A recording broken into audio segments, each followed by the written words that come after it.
John 10, 11, and 12. I'll read it again. I am the good shepherd. The good shepherd gives his life for the sheep. But a hireling, he who is not the sheep's shepherd, one who does not own the sheep,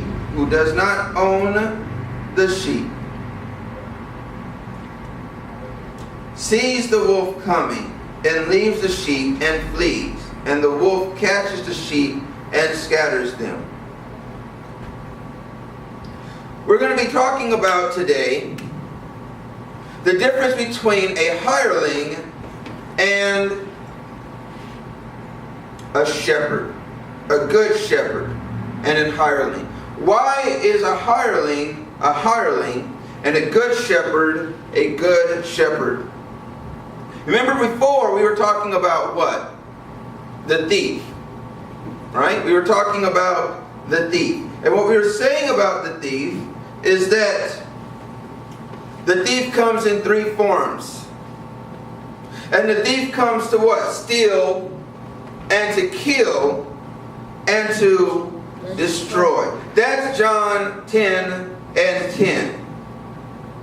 And we went through the steal, and we went through what? The kill, and we went through the destroy. The kill is to kill all that you have. The steal is to steal that which God has given you, like your memory and your gifts. And then once you have lost the connection to Christ, the thief comes to destroy your future self. That goes into resurrection. So we'll start there. When we resurrect after our death here on this earth, we will get new bodies. And now the question then becomes, what will happen to our new body? What will happen to our new body? There's only two choices. One choice, we will go and be with our Lord and Savior, the one that we've been working for here on earth. We will get a new body, and that body will be in what we consider to be heaven. Heaven is here on earth. It'll be a new formed earth. It'll be the same earth. We're not 100% sure. But what we do know is that we will be having bodies, and these bodies will walk around much like Adam and Eve. And we will be walking around, and God will be present with us.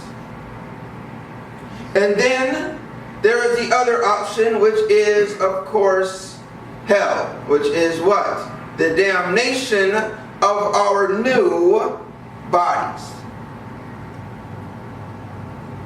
And much like heaven is eternal, hell will also be, unfortunately, eternal. Hell will be eternal. So now, it is the goal of Satan that none should be saved and that all shall be separated from God. That is Satan's goal, to separate us from God. But how can you do that? We are born with an intrinsic love for God. We are born loving God. Satan comes to hotwire and to change that love into, dare I say, a hate? Dare I say, a despise? So when you say hell is not fair because you shouldn't be separated from God that way, you say, why would you want to be around someone that in your life you disliked? So now we have the thief, which is the mechanism by which Satan has come to separate us from God. So now we have the thief. Jesus here is telling us how it is that Satan separates us from who? From God. But then he makes a contrast. The contrast is Satan, or Satan's helpers, people that are in Satan's employ, I would say, their job is to steal. But Jesus has come to what? Shepherd us. So we have to understand what a shepherd is, or was to the people that were hearing this, in order for us to understand why Jesus would use a shepherd in this instance. It really goes to the nature of the sheep. If you want to be a good Christian, you have to be a good sheep. If you want to be a good Christian, you have to be a good sheep. So let's look at a sheep. Wolves have claws, they have teeth, they have sharp teeth, they have a body that's designed to be a predator. That's what wolves do. They prey on the weak. They prey on those that are less fortunate. They prey on those that can't defend themselves. And then you have the sheep. The sheep have very little claws that couldn't fight off even the baby wolf. The sheep have very little teeth that can't bite through any type of skin at all. The sheep, they don't run very fast, so unlike wolves and other predators, they can't outrun. So a rabbit at least can outrun a wolf. Yeah. But a sheep can't even outrun a wolf. So then, why would I say be a good sheep if you want to be a good Christian? Because it seems like sheep can't defend themselves against the wolf. The sheep, seeing that they are outmatched by the wolf, what do? They cry. They have this loud cry. And who are they crying to? They're crying to the shepherd. I want you to get this. The sheep know that they cannot defend themselves. So they cry out to a God or the shepherd that can defend them. Much like us. When some attacks are so spiritual and pointed right at us that we cannot defend ourselves against them. Some attacks Satan launches on us is at a moment of our weakness. And in that moment of weakness, Satan knows at that time we're so weak that we don't have the ability to fend him off. We can't outrun it. We can't outfight it. Depression is like that. Depression is like that. So often in my life I've been depressed. Sometimes I don't even know why. It seems like when everything is going really well, there's a cloud that starts to hover over me. Yeah. And then before I know it, I'm ruining the things that are going so well with my own personal sadness. What do you do when it's like that? What do you do when it seems like you're under an attack so heavy that there's nothing that you can do to stop it? You have to recognize the attack from the wolf and what? Cry out to the one that can protect you. Yeah, it's true. Some attacks we can fend off on our own. Sometimes when people are attacking you, you can fend that off on your own. I'm not talking about physically. I'm talking about spiritually. They might go and they might attack your job by telling lies on you. They might go and attack your friends or your family by saying things that aren't true. Now, different if they're saying things that are true. Now, Yes. if they're saying things that are true, then you got to take whatever. But if they're saying things that's not true and you know it's not true about you, then the only thing you can do to get those people off of you is to pray. That God gives you the strength and God be your shield and your protector. So now we go to the thief. The thief is like the hireling. Because we saw that a shepherd, their only job is to do what? Protect the sheep. That's all the shepherd is designed to do. The shepherd takes the sheep out into the wilderness so that the sheep can eat grass, the good grass. And when the wolf comes, the sheep have no ability to defend themselves. So the shepherd comes and fights off the wolf. Yeah. So then he says there's two types of shepherd. A good shepherd and a hireling. I will suggest to you the hireling is like the thief. So let's look at the hireling. Let's look at the principles of the hireling. The hireling is still a shepherd. Meaning the hireling takes the sheep out into the wilderness, and most of the time the hireling will get the sheep back from the wilderness. Most of the time the hireling will look like a good shepherd.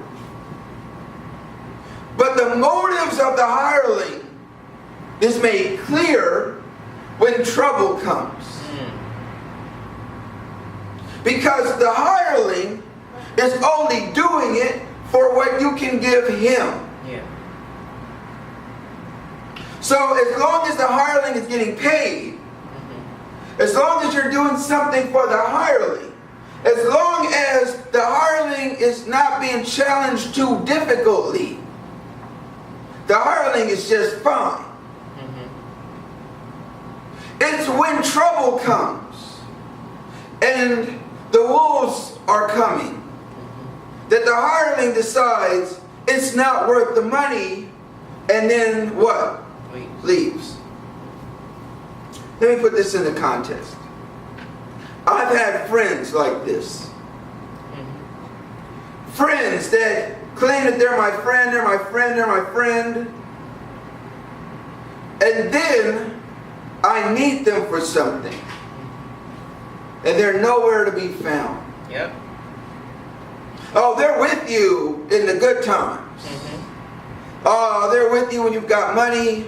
They're with you when you're going to the nightclub. They're with you when you're doing things that they enjoy doing. Sometimes I think some of them are with you just for the entertainment value of you being around. Yep. They're entertained by your presence.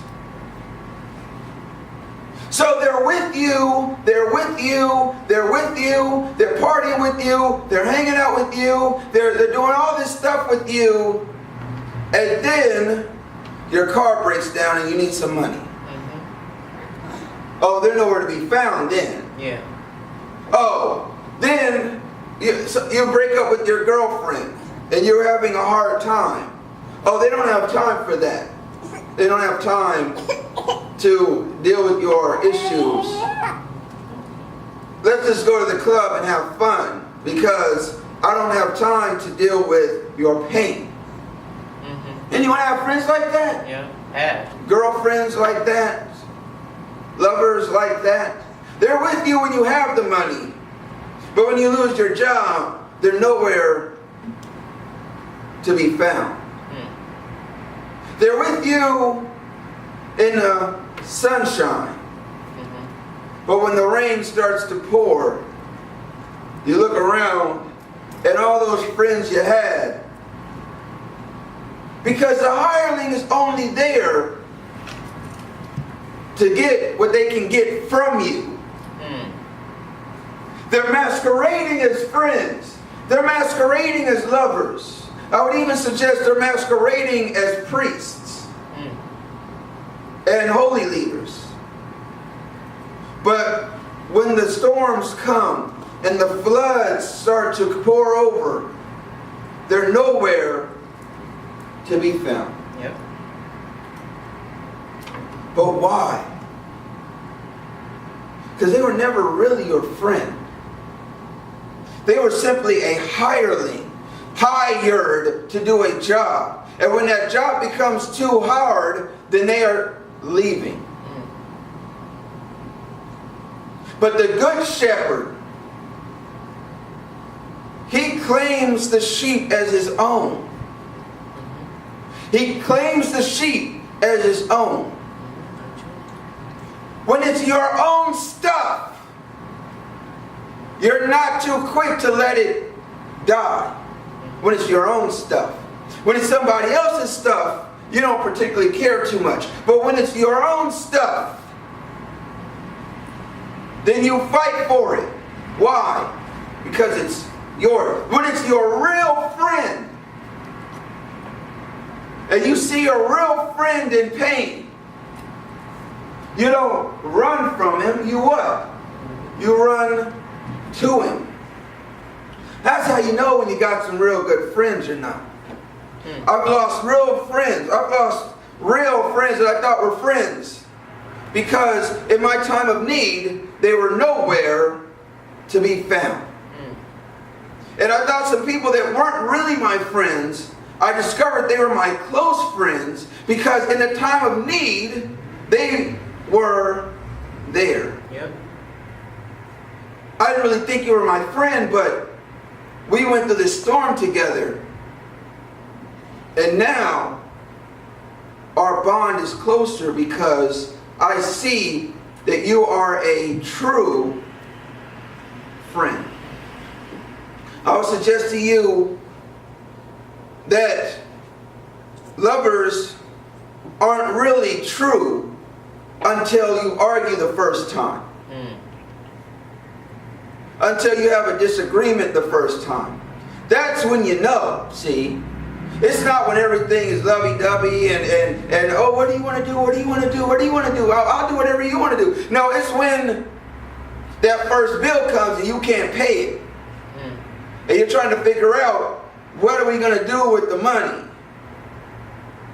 It's when you have your first argument that you get to see. It's when you have your first real pain that you get to see. Is that person with you, or is that person against you? They masquerade as the real deal. But in fact, they are just liars. In fact, they are what? Thieves. Come to take all they can from you. And in exchange give you what? Nothing. The hireling is really a thief in disguise. But they look like the real thing. I've said under priests like this. I've said under pastors like this. They look like the real thing. They look like the real thing. Until the storm comes in your life. And you're no longer able to tithe because you've lost your job. You're no longer able to do the things that you used to do because you no longer have the means to do it. Then all of a sudden, the interest in you falls off. And you are insignificant. And then you get a job again, and then what? Great again. I was talking in my Bible study recently about the wickering of the Bible. Why would someone twist up the Bible for their own use? Yes, this is a plug for my Bible study, but it ties in. Why would someone twist up the Bible for their own use? They're twisting it up so that they can get from you all they can. They're drawing from you all they can and leaving you with a twisted doctrine of untruth. There are so many people out there like this. But how do you tell them? Jesus said, I am the good shepherd. I lay down my life. There are some that have laid down their life. Of course, the perfect example would be Martin Luther King, but also Malcolm X. They laid down their life for what they believed. A lot of our soldiers today, the soldiers after 9/11, when 9/11 happened and the towers fell, so many people, based on a belief, joined the armed forces and died. And they died because they believed in the America. The America. Not what it is, but the ideal of America. Yes. That it should stay and remain for our children to come. They died not for America, but the America, the idea of it. And they gave their life happily for it. How do you know? If they're not talking Jesus, then they are lying to you to draw out from you all that they can. But then when the storms come, I want to see what happens then. When the floods come, when the rains pour down, when the money starts. You see, I'll tell you the truth. In my Bible school, they were talking about the lack of giving in churches. They were talking about how many churches are starting to be coming under attack from the federal government for what we preach and what we teach. And so many pastors are talking about, what are we going to do? How are we going to answer this attack? And I suggest to you, in a moment, we will find out, we will weed out those pastors who are just all talk and are hirelings from those who are ready to what? Lay down their lives for it. We're going back to the days of the lions. But the lions aren't the same, because Pharaoh and Caesar is not the same. The lions now are jail and prison. The lions now are beatings in the street. The lions now are getting shot while you're trying to the lions now are different, but they're the same, because some people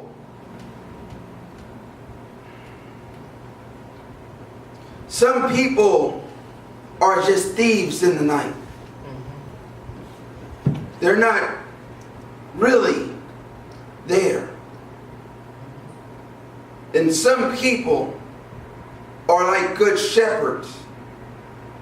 There's a passage in the Bible that says we should strive to be like Jesus. We should strive to be like Jesus. We should strive to be good shepherds to those that are in our lives. We should strive to be good people to those that are in our lives. We should strive to not take all that we can, but give all that we can. And in the giving, because Christianity, remember,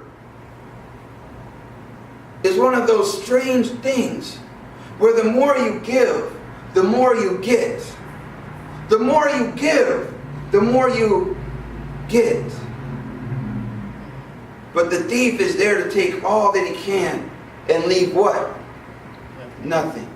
And the hireling is there to take all that he can and pretend that he's there for your good, but really he's only there for what? Himself.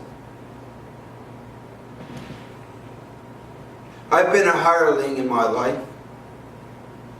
We all have. To somebody, we have been a hireling.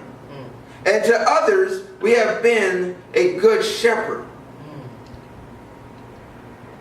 The goal is to look at our lives and to try to be a good shepherd more than we are a hireling.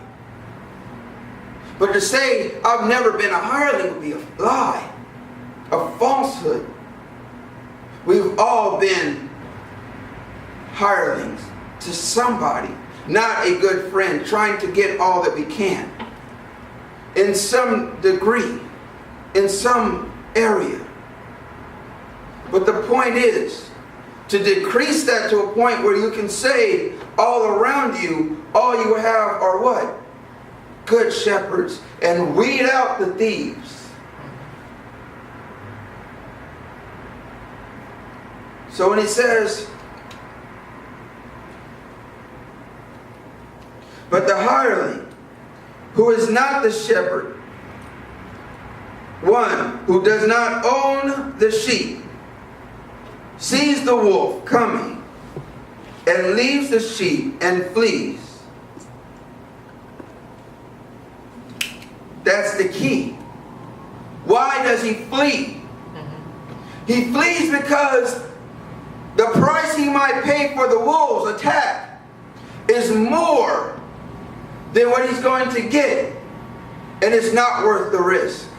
So what does he do? He leaves. It's not worth it, I'm out. You're not paying me enough, I'm out. You're not doing enough for me, I'm out. I didn't really believe in this anyway, I'm out. You're not really my friend, I'm out. You're not really, you're cute, but I don't really like you like that, I'm what? Out. I love you, but I don't really love you like that, I'm out. Oh, you lost your job? You can't really take me out to eat anymore? I'm out. Oh, you don't have a car anymore? We can't drive around? I'm out. When you look at that, I want you to see the thief and the hireling are one and the same. Two faces on the same body. They just express themselves in a different way. You're not going to know the hireling until the rains come. And it's painful because you want to hold on to them because they were in the good times. You remember the good times and they were there. And you believe that they're really your friend. But in fact, they are not. In fact, they're there to drain from you all that they can. Your gifts, your talents. And in the end, leave you like the thief with what? Nothing. All right. Let's go to questions. Let's go to questions. So, how do you said we all been hirelings before. What do you mean by that? Like, so you're saying that we all been thieves before? Is that what you're saying? Without a doubt. Because we're all not perfect. Remember, we're talking about relationship. We're talking about relationship. In every relationship, we're not perfect. There have been some relationships with females where they've done me wrong. And there's been other relationships with females where I've done them wrong. That's just the fact of the matter. And if you look at it from perspective, I've been in relationships with people where I'm in it just to get what I can get. That's just the fact of the matter. But the point is, now that I recognize that, to not do that anymore. Now that I see that that's something that we all have in us, I want to decrease that behavior. But to say that I've never been a thief, that's not true. To somebody, you have been a thief. To somebody, you have stolen things. To somebody, you have killed their dreams. To somebody, you have shot them off of their trajectory, destroyed. But the hope is that somebody else has been a good shepherd to them and put them back on the right track. You see? So to say, I'm the abused one all the time, that's just not life. In life, you're both. We all have a duality. We have a spirit that wants to be a good shepherd, but we have a flesh that wants to get all we can. They're constantly in battle with each other. There's some people that bring out the worst in me. I can't be around them. Yes. They bring out the wolf in me. They bring out the hireling in me. I can't be around them because they're going to bring out in me that which I don't want to be. There's other people that bring out the shepherd in me. And I want to be around those people because I want to, be a better person, a gooder person, a better person. But to deny the deep nature in my life is to deny the very nature of humanity itself. That's a good point. Questions? That's good. Louder. So my question is, why would you go into this section?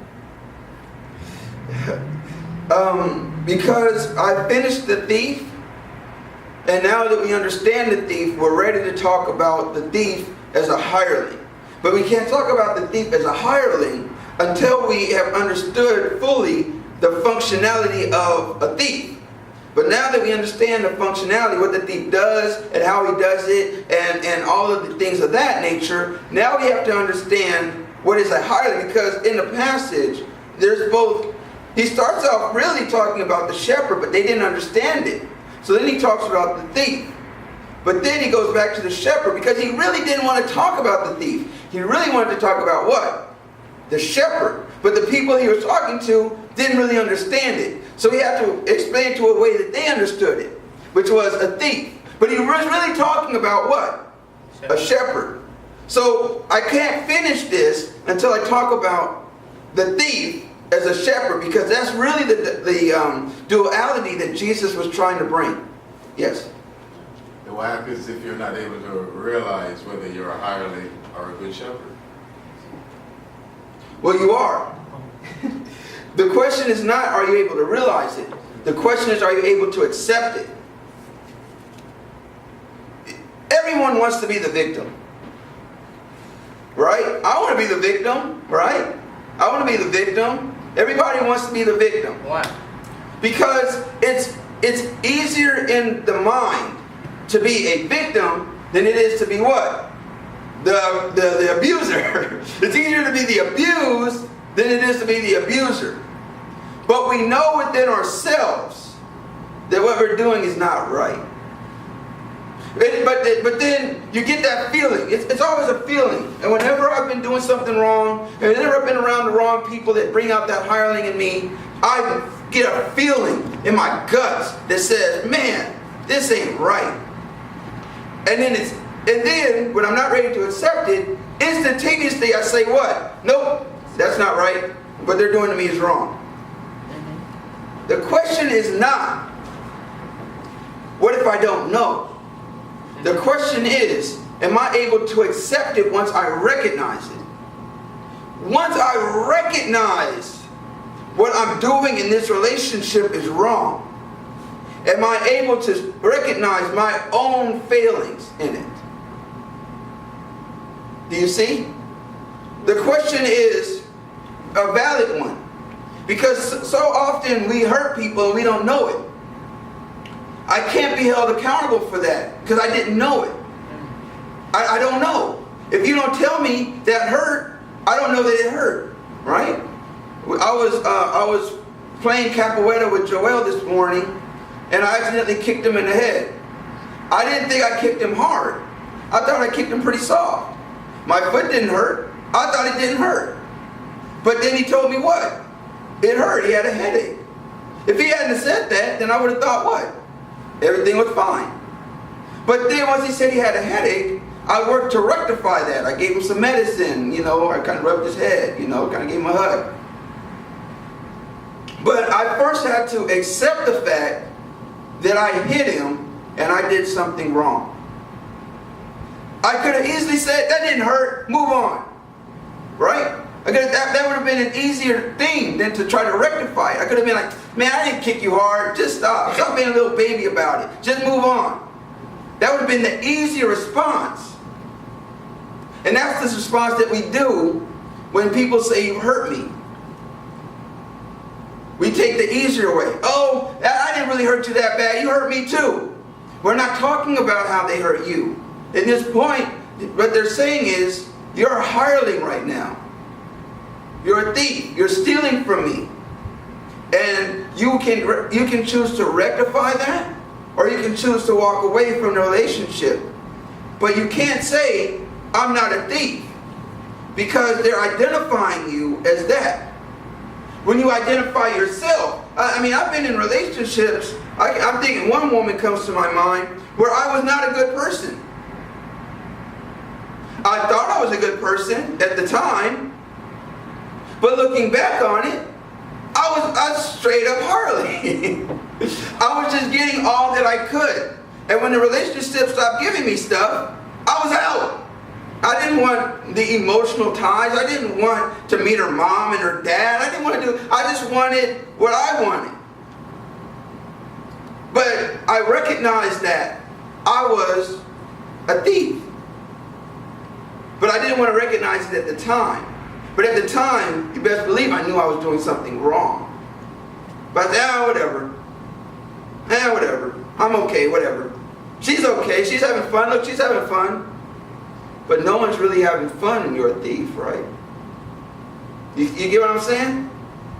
So what I'm saying is there's two ways. One, someone straight out tells you you're hurting me. And two, you look at the relationship, every relationship, and you say, am I really in this because I love that person, or am I in this to get something? Am I in this relationship because I want to be with that person and help that person, or am I in this because they can help me?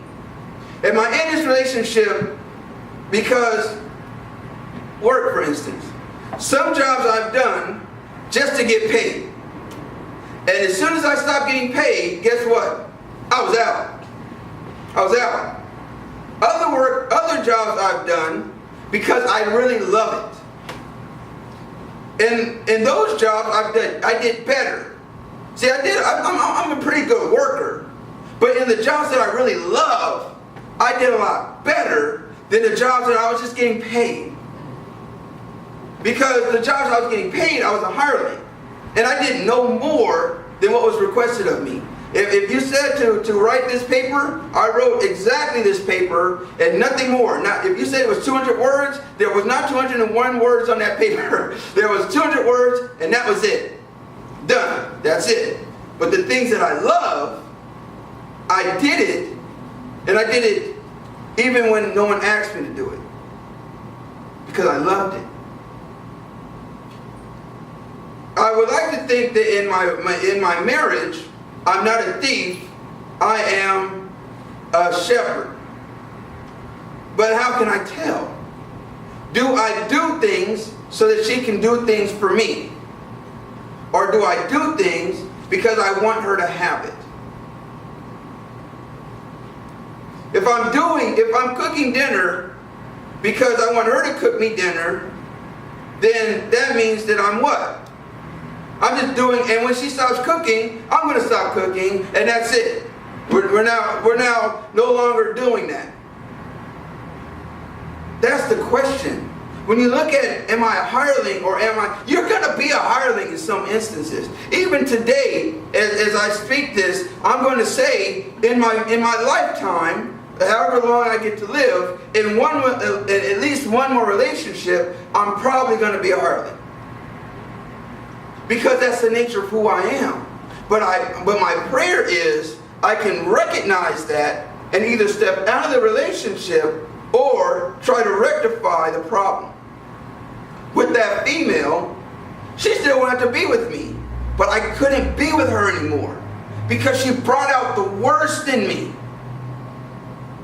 You see? She brought the whatever it was in her, brought out the hireling thief in me, and now we can't be together because you're bringing out of me bad. So I gotta leave you. We can't be together no more. Follow questions? Questions?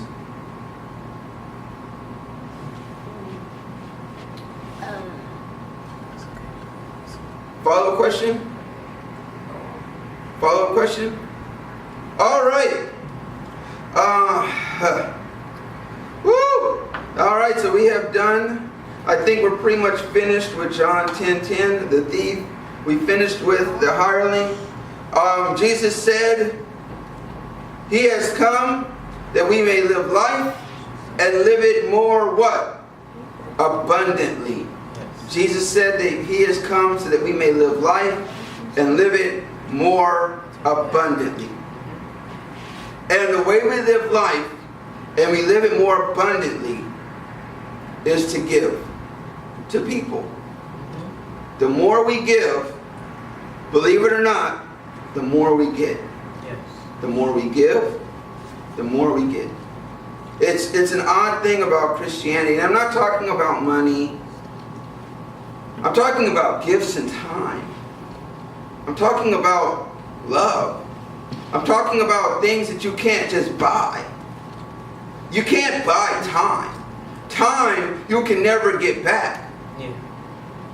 So if you give your time to someone, you're giving a commodity that you can't ever get back.